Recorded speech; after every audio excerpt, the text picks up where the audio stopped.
con seguridad que el león nos mordió, pues, ¿no? Y al tener el don divino, no le hizo nada, pues, o sea, quién sabe cómo quedaron esos dientes, ¿no? En ese tiempo que fue eso, ¿no? Bueno, y está lo demás, pues también, ¿no? De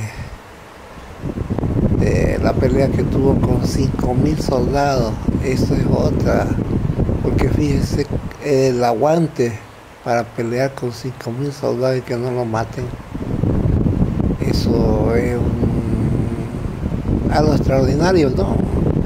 Porque un hombre no puede pelear, quizás no llega a pelear ni con 10 o pongamos que 100, pero 5.000 es mucho.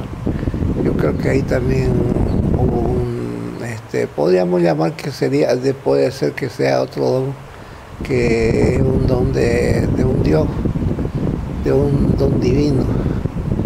Porque imagínense, el ejército filisteo, que en muchas ocasiones se lo muestra como unos tontos, pero no era un ejército profesional y sabían de órdenes y de todo eso.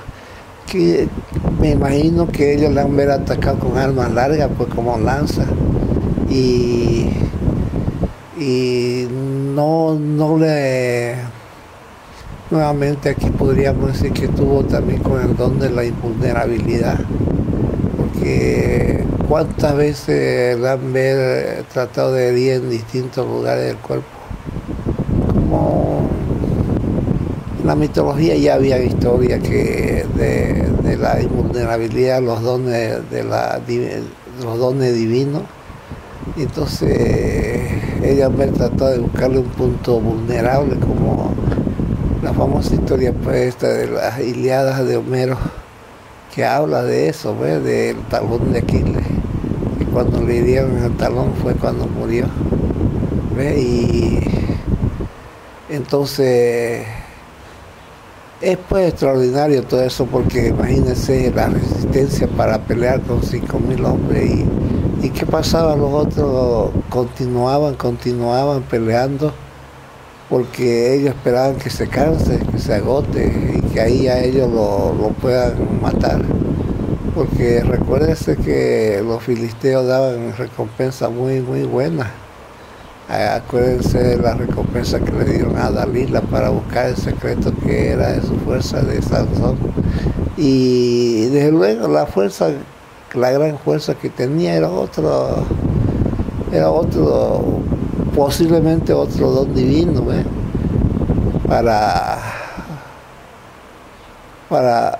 Porque más, siempre se lo ha tipificado como un hombre con una fuerza extraordinaria, y seguramente pues no era muy fisicudo o algo así para que los viejos filisteos busquen algún secreto que debería de tener, porque quizás tendría un físico suficiente como para pelear, pero no pues para la fuerza que tenía, ¿ves?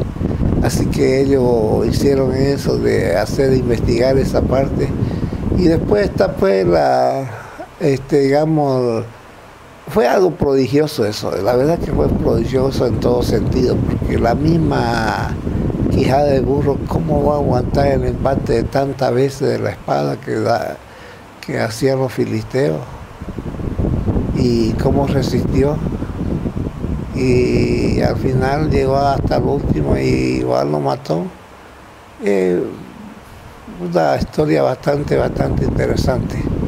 Y después ya pues cuando él ya había perdido su fuerza y estaba preso, ya lo hacían trabajar en un molino que tenían ahí, y él pidió sí al Señor, que como él sabía que le había fallado a su pueblo y a Dios, en primer lugar a Dios y después a su pueblo, entonces él pidió, se arrepintió de todo y pidió una vez más a Dios de que le devuelva su fuerza. Bueno, sus palabras fueron una única y última vez para que y después cuando fue llevado a los pilares del templo, pues ahí ya todos se reían porque ya ellos sabían que había perdido su fuerza y todo eso, y fue cuando él derribó los pilares principales y ahí pues se vino todo, vea, murieron muchos, dice que murieron todos los filisteos, pero no, buena parte sí, ¿no? Así que eso fue lo que hizo, ¿no? Que muy o sea, fíjese la resistencia, fíjese la fuerza, fíjese la invulnerabilidad. Entonces, quizá uno de los mortales que ha tenido más dones divinos que le haya negado, porque reconocemos al menos dos que son los más, la inmortalidad y la invulnerabilidad como dones divinos, pero son muchos, dice que son muchos, pero pues apenas nosotros podemos captar esos, ¿ves? Y esa fue su vida de él, y a él murió con todo, pero ahí le dieron solamente la fuerza, ¿ves? Porque eso fue lo que pidió, porque si él haya sido vulnerable, podía que no haya muerto, ¿ves? Entonces, bueno, que es así, pues, ¿no? Así está la historia, así la contaron, así la escribieron, entonces nos basamos en eso. Vamos a hablar también, a ver, ahora hablamos de Noé, en la construcción de Noé, bueno, que ya se conoce bastante, ¿no? Que el tiempo que tuvo construyendo la arca, que se reían, que cómo iban a construir en tierra seca un barco, una barca, el arca, y que estaba totalmente loco la gente, incluso iba y hacía su día de campo ahí para observarlo y reírse y todo, y seguir bebiendo. Y eso fue por 120 años, dicen, que duró la construcción del arca, bastante grande para él y su familia, que construir una cosa así, no veo una tan grande. Y que fue así, pero también, digamos, dice ahí en la historia, ahí en lo que relata, dice que no había llovido, que no se conocía la lluvia tampoco, y en varias Biblias está lo mismo, que no se conocía lluvia, no se conocía la lluvia. ¿Cómo será eso? O en ciertas zonas, que claro que hay zonas que nunca llueve, como dice que hay algunos desiertos que miles de años que no ha caído una gota, algunos desiertos. Después algunos sí, una lluvia de vez en cuando, cada 2, 3 años. Pero ahí decían que ellos no conocían la lluvia, la gente, ¿qué era eso? Bueno, ha de haber algún error, alguna equivocación. ¿Qué será? Pues a veces en las traducciones hace algo así, pero coinciden, claro que coincide en varias Biblias, coincide eso de que no se conocía la lluvia. La cuestión fue que la conocieron ya cuando vino el diluvio, pero el diluvio fue una parte de agua nomás, porque parece que la mayor parte de agua que salió fue del abismo, como dice que se abrió en el abismo y de ahí salió el agua, que había mucha agua, había y hay mucha agua en el interior de la tierra, porque la lluvia de 40 días, 40 noches fue quizá para un espacio más que tenían ahí, porque si no el agua haya quedado pues sobre la superficie. Muchas partes hubiera tierra desde luego para lo más alto, pero para lo más bajo hubiera quedado con agua. Entonces todo, como se dice, claro, imagínense, eso fue una orden de Dios y Dios sabe todo, ¿no ve? Que el agua es necesaria para volver a llenar los lugares esos, ¿ve? Entonces, porque fíjese pues qué ha pasado, cómo ha sido eso porque el agua pues volvió a su sitio, fueron abiertos de nuevo los abismos, fueron llenados de agua. Y una prueba de eso es lo que cuenta Petre Colosino, de que debajo del Sahara, del desierto del Sahara, hay un gran mar, dice, interior, que eso es lo que el agua que hay en los pozos que hay en el desierto, los oasis y todo eso. Dice que hay un gran mar, dice, que hay ahí, y la llaman agua, que le llaman fosilizada, porque son de hace más de 2000 años esas aguas que tiene ese, que antes no era desierto. Dice que hace mucho tiempo no era desierto, hace varios milenios atrás. Y en otro lado también habla Petre Colosino de que hay lagos grandes, hay en otros lados mares así, pero está a buena profundidad, porque a veces la gente no los pilla, y a veces esa escasez y lo que paran diciendo que va a escasear el agua, que no va a haber, que el agua que hay se va pero sí, así como dicen que el agua volvió a lo mismo. Entonces existe agua, pues. Y otra prueba de eso es que cuando se perfora un pozo petrolero, el agua sale en varias ocasiones, porque en la perforación cruzan reservorios, y más allá otro reservorio, y siempre está saliendo agua hasta que ya llegan a encontrar el petróleo.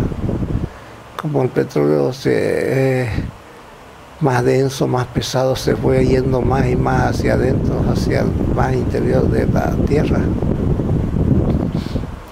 Entonces, el diluvio de las 40 días, 40 noches, más las aguas que salieron de fue lo que cubrió hasta la montaña más alta, dice, y eso es harta agua, pues imagínense si de verdad es eso así.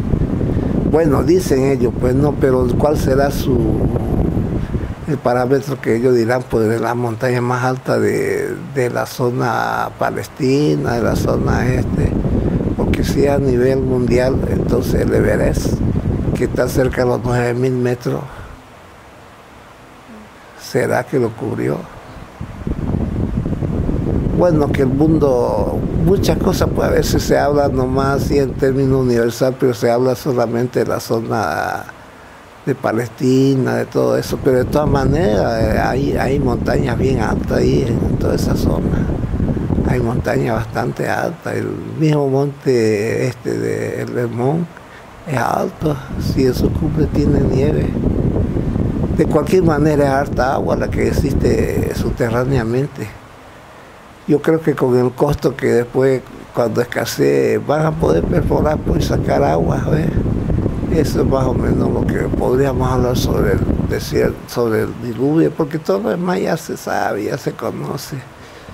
Ahora en lo previo al diluvio, eso es también el rescate de los animales, más bien diríamos el traslado que se hizo antes. Rescate todavía no había, porque no había todo el agua que hubo después, pero se hizo ahí también fue un trabajo bien grande, porque se supone que ha habido en varias partes recojo de animales, porque para que los animales se junten en un solo lugar, ¿cuántos años tendrían que pasar? Porque si tomamos el viaje de este comerciante de Venecia, que fue de Venecia hasta China y tardó 3 años, Marco Polo, ¿no? Marco Polo, creo. Imagínense los animales. Eso fue una tarea que el padre mandó. Cuando ya él manda, entonces todo lo demás ya tiene que ser supeditado por uno, por el otro, ¿ves? Y aparte de eso, los espíritus de los animales, pues porque hay uno que es el que los manda a ellos, o es su Dios de ellos, ese haber intervenido de cada especie para enviar de cada especie a cierto lugar y de ahí ser recogido. y posiblemente de algunos no era uno o dos, o una pareja, puede ser más, porque vamos a tomar en cuenta de que hablamos de las naves que hay, que esas naves hay de hace muchísimo tiempo, de miles de millones de años, que están en servicio del Padre.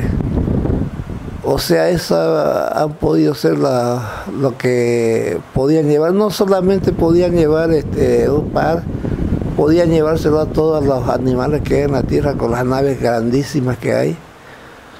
Entonces, no, bueno, vámonos a la porque de alguna tendría que haberse llevado un poco más, ¿no? Y situarlo en alguna parte.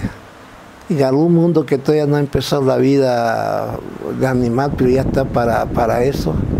Ahí haber sido la llevada de todos esos animales para que estén hasta que pase toda la cuestión del diluvio. Entonces, pero ¿cómo fue eso? Eso es un trabajo, un prediluvio, como se dice, de grande, porque tenían ellos que saber de qué zona era para devolverlo a esa zona cuando ya haya pasado el diluvio, porque hay animales que en esa zona está todo su hábitat, todo su alimento, todas las plantas que ellos comen, y entonces es una, como dicen nomás, después del diluvio y antes del diluvio hubo ese trabajo, pero después del diluvio se llama la recreación, porque es prácticamente una nueva creación, pero recreación la llama porque ya tiene que volver todo a sus lugares, ¿ves?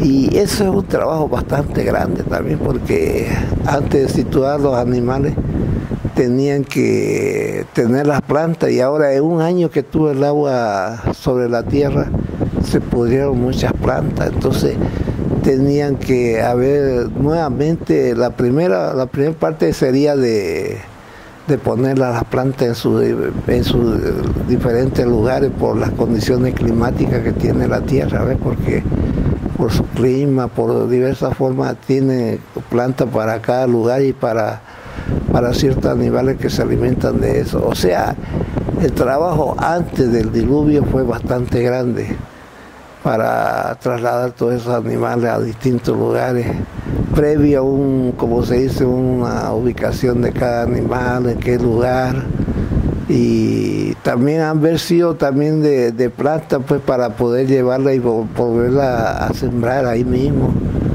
de ese tipo de planta. Entonces fue un trabajo bien grande. Lo de Noé solamente podríamos decir que es como una carátula dentro de la historia, ¿ves? Porque el trabajo fue más grande, porque no, siempre uno pensaba cómo podía entrar un arca, por más grande que sea, cómo podían entrar las especies de animales que hay, incluso de un animal, cuántas razas hay, ¿ves? Y eso pasa con muchas especies, y fue un trabajo bien grande. Es propio de lo que podría hacer pues nomás Dios, y que tiene todo lo para hacerlo, que Él da la orden y eso tiene que ser cumplido, todo. Y acuérdense como dice por ahí, ¿ves? Que Dios esperó que suban todos los animales y Él cerró la puerta, ¿ves? Eso nos da la pauta de todo, pues todo lo que ya una vez cumplida su orden de Él, ya Él ya supervisaba, y pues, eso es cosa para Él, no es con una mirada ya sabe todo. Y la cuestión es que entonces antes de eso fueron trasladadas todas esas especies.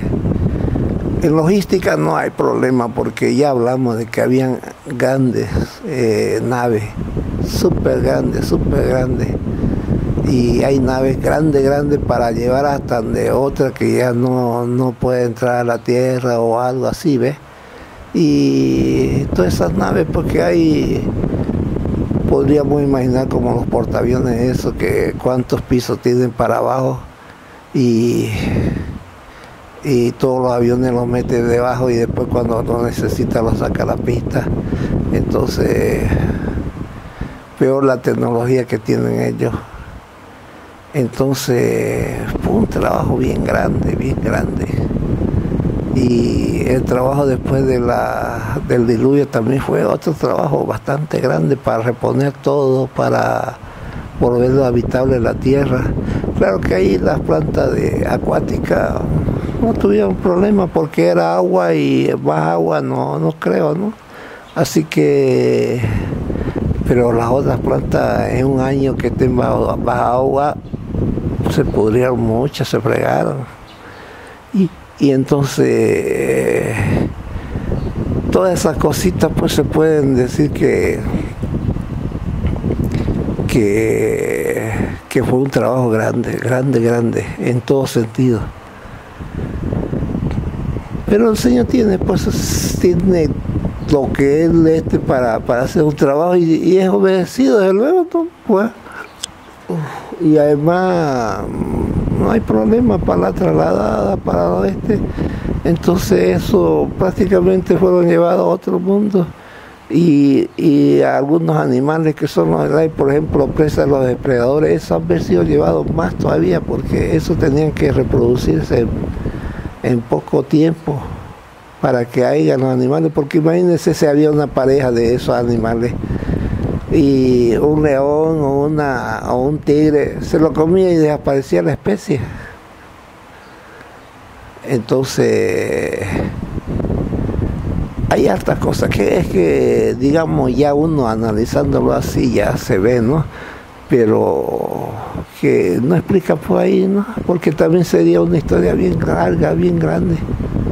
Ahora, el principio del diluvio, ¿por qué fue que el Señor dio la orden que haya un diluvio? Fue porque el hombre, usted lea algo ahí, dice que el hombre se volvió malo.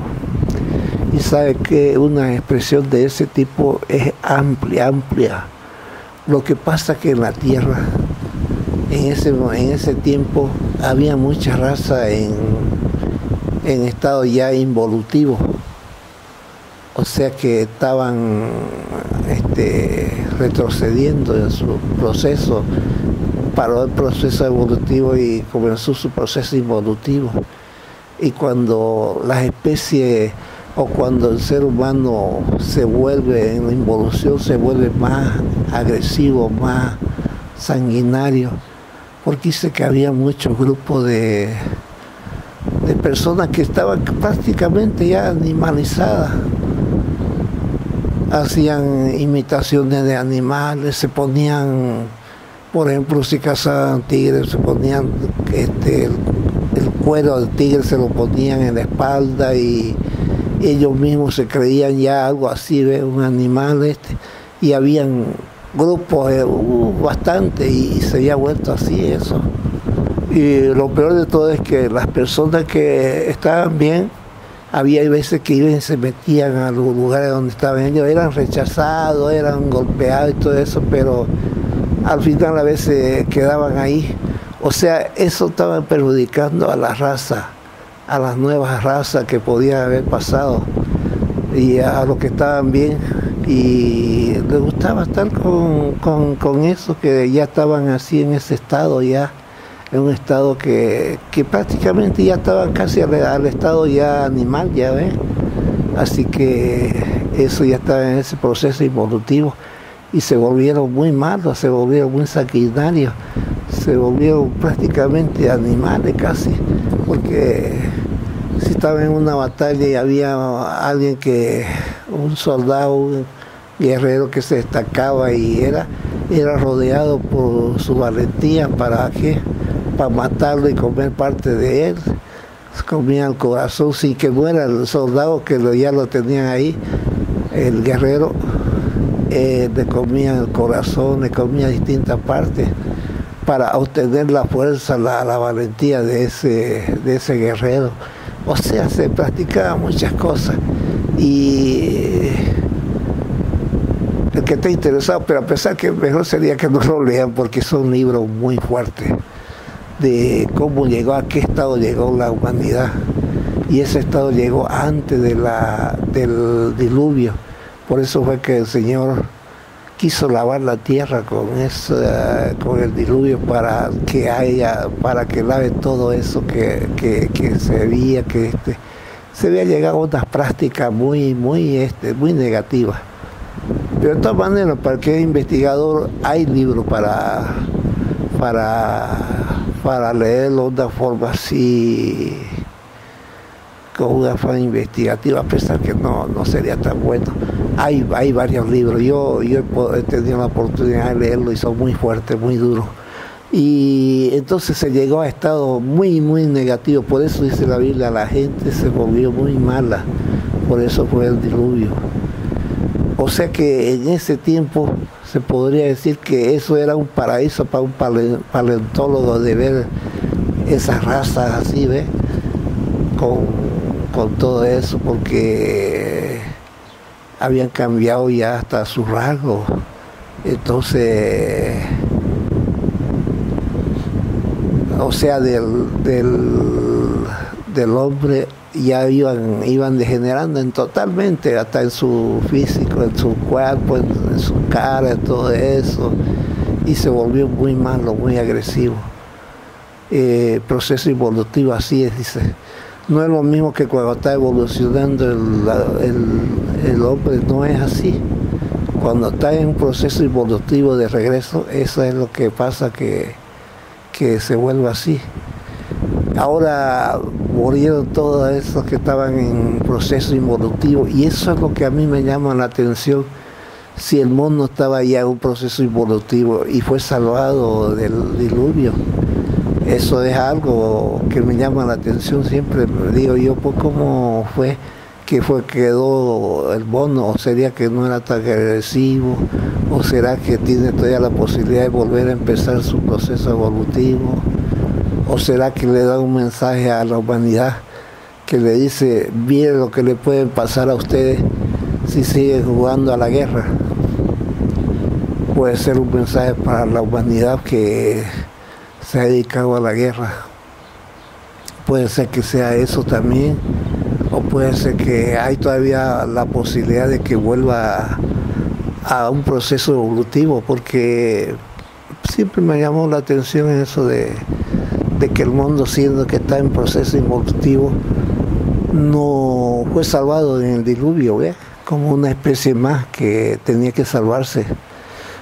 Bueno, sabrá Dios qué habrá pasado o por qué se ha pasado eso, pero llama la atención.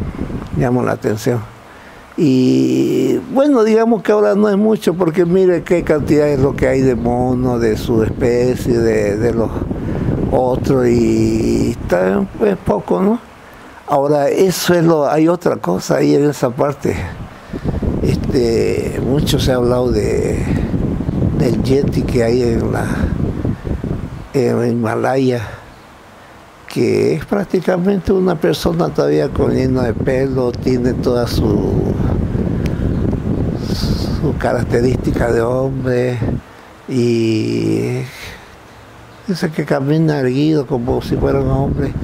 Creo que ya relatamos un poco de eso, ¿no? Que dice que ellos se van a las colinas más bajas después del Himalaya, donde hay aldeas que cuando se descuida una mujer y se acerca mucho a las colinas, ellos descienden a toda velocidad y la alzan su hombro a la mujer, y igual se va corriendo, la secuestran a la mujer. ¿Y quién va a animar a ir tras de ellos? Por más que esté cerca o vayan y se va con la mujer. O sea, tú ya tienes la capacidad para hacer eso, tienes que tener una cierta capacidad, ¿ves? Después también se habla del hombre que hay en Canadá y Estados Unidos, en toda esa parte ¿cómo le llaman Pie grande, que también todavía tiene las características, porque ese desciende y va a las casas de los cazadores, la gente que está ahí cerca de las montañas. Él va y espía por la ventana si hay alguien, si no hay alguien, busca la forma de entrarse para sacarse los alimentos que tienen ahí. Y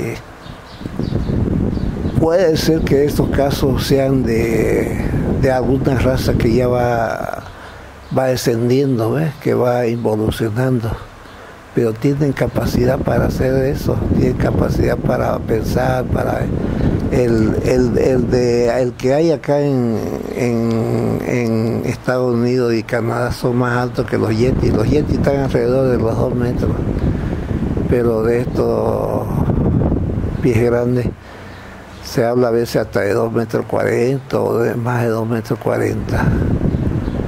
Entonces, incluso no sé dónde vi un dibujo donde una familia entera de pies grandes, la madre, el padre, el hijo, están charlando con unos indígenas, con unos indios desde luego que se encuentran en el norte de Norteamérica, ¿no? Y bueno, que también esos son pocos los que ya hay, dice, pero de vez en cuando se escucha su aullido en la montaña que retumba, dice eso. Y lamentablemente eso pasa con la de que comienza su proceso contrario. Y eso dice que había, antes del diluvio, había muchos grupos de esos que estaban en pleno proceso evolutivo y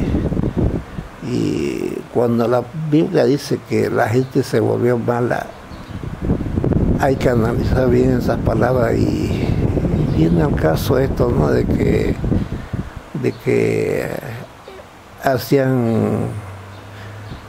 peleaban entre ellos, peleaban con los que estaban,